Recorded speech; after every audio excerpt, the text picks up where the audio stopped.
Hello everyone, स्वागत है आप सभी का हमारे चैनल आंसर वर्ल्ड पे। आज के सेशन में हम 16 अप्रैल के डेली से ये डिस्कस करने वाले हैं। सो स्टार्ट करते हैं आज का सेशन।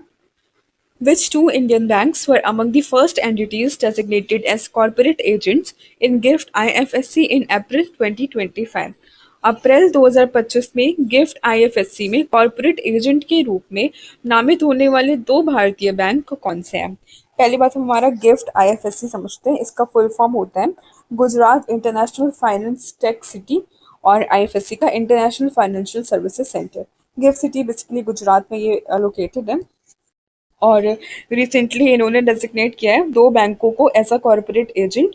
कॉर्पोरेट एजेंट्स के तरीके ये काम करने वाले हैं। पूरे विश्व में ये एनआरआईज और पर्सन ऑफ इंडियन ऑरिजिन्स को इंश्योरेंस प्रोडक्ट्स बेचने वाले हैं। ठीक है, तो ये दो बैंक कौन से हमारे? करेक्ट आंसर हो जाएगा option B, HDFC bank and IDFC first bank IFSC unit. Okay, next question. How many regional rural banks will remain after the implementation of the One State One RRB plan by the Finance Ministry? वित्त मंत्रालय द्वारा एक राज्य एक क्षेत्रीय ग्रामीण bank योजना के कार्यान्वयन के बाद कितने आरआरबी शेष रहेंगे?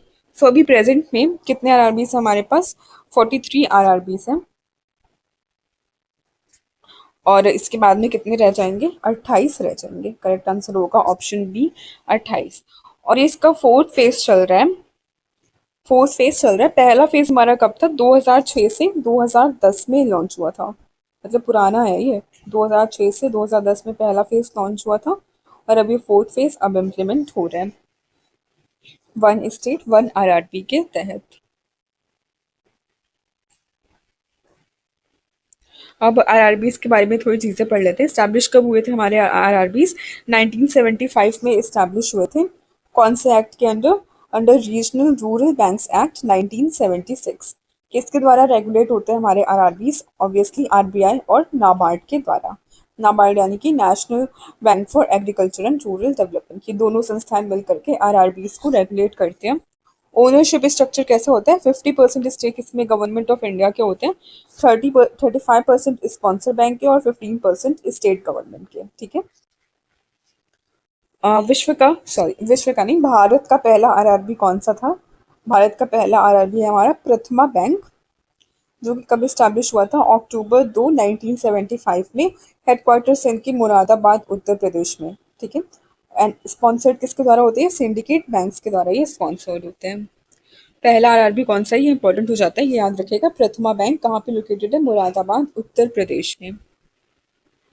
What is the rank of India in readiness for Frontier Technologies Index published by UN Trade and Development? UNCTAD के द्वारा इस्टेब्लिश ये इंडेक्स है, इसमें भारत की रैंक क्या है? करेक्ट आंसर हो जाएगा हमारा ऑप्शन डी, 36 रैंक। 36 रैंक है इस बार 2024 वाले इंडेक्स में, और 2022 में कितनी थी? 48 थी। 48 प्लेस थी 2022 में, और इस बार इम्प्रूव होकर के 36 हो गई है। मतलब टोटल 12 रैंक हमने इम्प्रूव किए पिछले रैंकिंग्स के मुकाबले। Rongali Bihu, also known as Bohag Bihu, is primarily celebrated in which Indian state? Rongali Bihu, जिसे बोहागी बिहू भी कहा जाता है, मुख्य रूप से भारत के किस राज्य में मनाया जाता है? करेक्ट आंसर हो जाएगा हमारा ऑप्शन बी, असम। असम में हम सेलिब्रेट करते हैं रोंगली बिहू। अब जितने भी रिसेंट अवार्ड्स न्यूज़ में रहे वो सारे अवार्ड्स हम एक बार देख लेते हैं, रिवीजन पर्पज से ये इंपॉर्टेंट हो जाता है। पहला है हमारा Skoch 2025 award in the gold category for infrastructure. Skoch award important हो जाता है, किससे मिला ये? Maharashtra state road development corporation limited को। श्रीलंका का highest civilian award Sri Lanka Mitra Vibhushan हमारे प्राइम मिनिस्टर नरेंद्र मोदी को मिला है। रिसेंट वो भी विजिट पे थे श्रीलंका पे, उसी दौरान उन्हें ये अवार्ड मिला है, और ये किसी भी देश द्वारा दिए जाने वाला 22वां राष्ट्रीय नागरिक सम्मान है प्रधानमंत्री को। नेक्स्ट है हमारा gold mercury award for piece and visionary governance. Important award है ये। किसे दिया गया? ये तेंजिन ग्यात्सो को दिया गया है, जो कि हमारे 14वें दलाई लामा है। Gold mercury award for piece and visionary governance, पूरे विश्व में शांति फैलाने के लिए उन्हीं लोगों को ये अवार्ड मिलता है। तो इस बार का किसे मिला है? तेंजिन ग्यात्सो को। Ugadi award by the Andhra Pradesh government, किसे मिला है Ugadi award? Historian and archaeologist Mayna Swamy को, Mayna Swamy Ugadi award. 28th Abel prize for mathematics, mathematics का नोबेल प्राइज भी कहते हैं एबल प्राइज को, और इस बार वाला किससे मिला है? मसाकी काशिवारा फ्रॉम जापान, जापान के रेसिडेंट है मसाकी काशिवारा। 59th ज्ञानपीठ अवार्ड इन 2024 किसे मिला है? बहुत इंपॉर्टेंट हो जाता है 59th ज्ञानपीठ अवार्ड, बिकॉज ये भारत का लार्जेस्ट और ओल्डेस्ट लिटरेरी अवार्ड होता है, और इस बार किसे मिला है? विनोद कुमार शुक्ल को ये अवार्ड मिला है। Knight cross of the order of Dannebrog, distinguished Danish honour, किसे मिला है? Vijay Shankar, chairman of the Chennai based Sanmar group. Knight cross of the order of Dannebrog, ठीक है, विजय शंकर को, इंपॉर्टेंट हो जाता है ये। 2025 स्टॉकहोम वाटर प्राइज किसे मिला है? ऑस्ट्रियन हाइड्रोलॉजिस्ट गंटर ब्लॉश को, गंटर ब्लॉश। संगीत कलानिधि अवार्ड 2025 किसे मिला है? रेनाउंड वायलिनिस्ट आर के श्री राम कुमार। बहुत ही इंपॉर्टेंट अवार्ड है आज के सेक्शन में, जितने भी अवार्ड्स हैं सारे के सारे बहुत इंपॉर्टेंट है, सारे के सारे आपको याद होने चाहिए। ये भी इंपॉर्टेंट है हमारा संगीत कलानिधि अवार्ड किसे मिला है?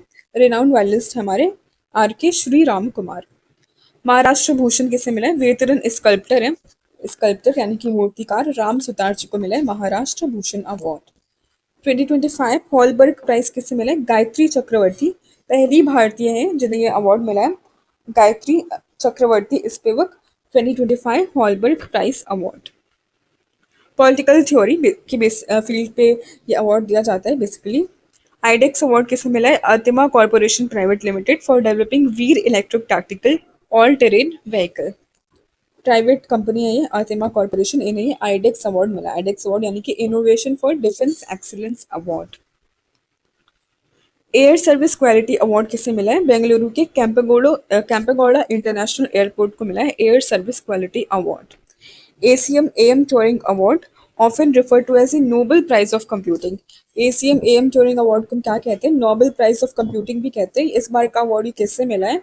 Doctor Andrew Barto from USA and Richard S. Sutton from Canada. Very important award. Ramsar Award for Wetland Wise Use. Very important award ये भी, because ये भी मतलब पहली भारतीय जिन्हें ये अवार्ड मिल रहा है, Ramsar award for wetland vice use. क्या नाम है इनका? जयश्री वेंकटेशन, और ये को फाउंडर है हमारी केयर अर्थ ट्रस्ट की। Next question, When was the Stand Up India scheme originally launched? Stand Up India योजना की शुरुआत कब हुई थी? करेक्ट आंसर हो जाएगा हमारा ऑप्शन बी, 5 अप्रैल 2016 को हमारी ये stand up India scheme launch हुई थी। बेसिकली ये SC ST और फीमेल्स को लोन्स प्रोवाइड करती हैं, SC ST और विमेंस को। लॉन्च कब हुई थी? 5 अप्रैल 2016 को। Composite loan comprising both term loan and working capital between rupees 10 lakh and rupees 1 crore through SCBCs. Eligibility क्या है इनकी? आप SC ST और विमेन होने चाहिए, women entrepreneurs above the age of 18 years, और उम्र आपकी 18 साल से ऊपर होनी चाहिए। In case of non-individual enterprise, it is mandatory that minimum 51% of the shareholding and controlling stake to be held by either SC ST or women entrepreneur, और borrower defaulter नहीं होना चाहिए किसी भी बैंक या फाइनेंशियल इंस्टीट्यूशन में। Which of the following is a primary objective of the coastal shipping bill 2024? तटीय नौवहन विधेयक 2024 का प्राथमिक उद्देश्य निम्नलिखित में से कौन सा है? प्राथमिक उद्देश्य हमें बताना है कोस्टल शिपिंग बिल 2024 का। करेक्ट आंसर हो जाएगा हमारा option B, restrict ship building activities in India. Bharat में जहाज निर्माण गतिविधियों में प्रतिबंध लगाने के लिए हम ये अमेंडमेंट कर रहे हैं कोस्टल शिपिंग बिल में, ठीक है, और ये इसका प्राइमरी ऑब्जेक्टिव है। सो ये था हमारा आज का करंट अफेयर्स का सेशन। आई होप आपको अच्छा लगा होगा। Please to like share and subscribe our channel. Thank you, bye bye.